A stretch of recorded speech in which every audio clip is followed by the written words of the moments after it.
جو ہے وہ زبان کا سرا اور اوپر کے دانتوں کے اندرونی کے حصے سے ادا ہوتا ہے.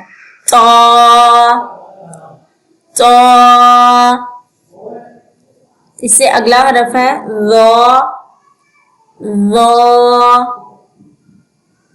جو ہے وہ جس طرح ہم نے سا ذال کو ادا کیا ہے نرمی کے ساتھ، بالکل اسی طرح اس کا مخرج بھی وہی ہے جو ذال سا کا ہے، اس کو بھی اسی طرح نرمی سے ادا کرنا ہے.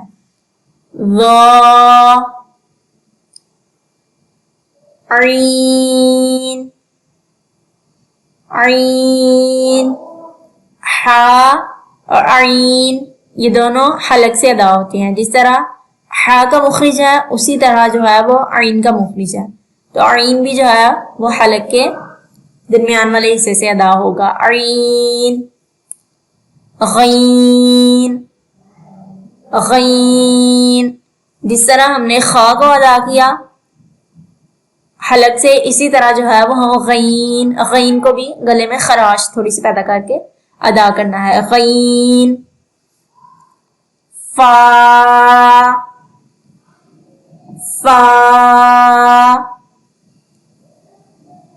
قاف یہ جو دو نقطوں والا قاف ہے اس کو ہمیشہ پٹ پڑھنا ہے، یہ زبان کے تالو کے سخت حصے سے ادا ہوتا ہے. قاف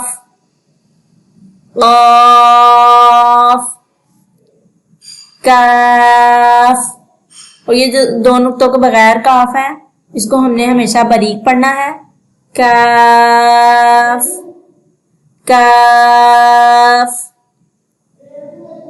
لام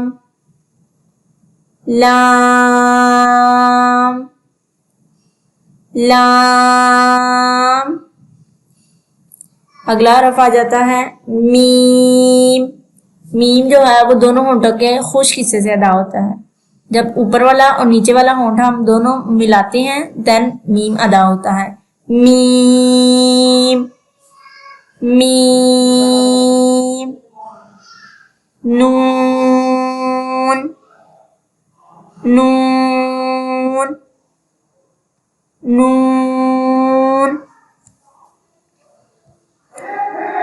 واو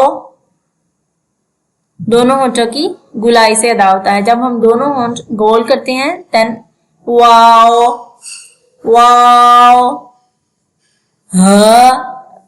ہا جو ہے وہ حلق کے اوپر والے حصے سے ادا ہوتا ہے.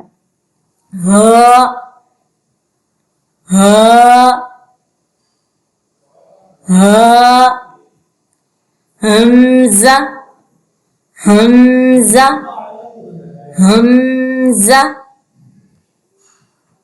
یا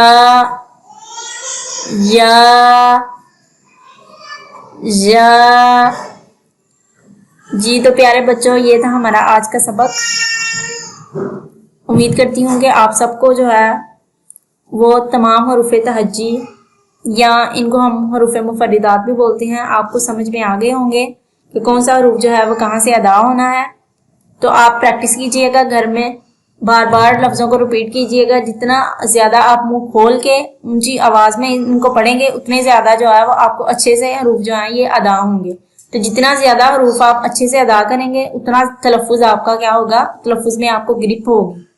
تو آپ نے جو ہے وہ پریکٹس کرنی ہے. جتنی زیادہ آپ پریکٹس کریں گے اتنے زیادہ آپ کے تلفظ میں بہتری آئے گی. تو تلفظ میں بہتری آئے گی تو آپ اچھی طرح قرآن پاک کو قرأت کے ساتھ تلفظ کے ساتھ جو ہے وہ پڑھ سکیں گے. تو ہماری اگلی ویڈیو میں ہمارا انتظار کیجیے گا. یہ تھی ہماری آج کی ویڈیو. اگلا سبق انشاءاللہ عز و جل لے کر پھر میں حاضر ہوں گی. تب تک کے لیے اللہ حافظ. السلام علیکم ورحمۃ اللہ وبرکاتہ.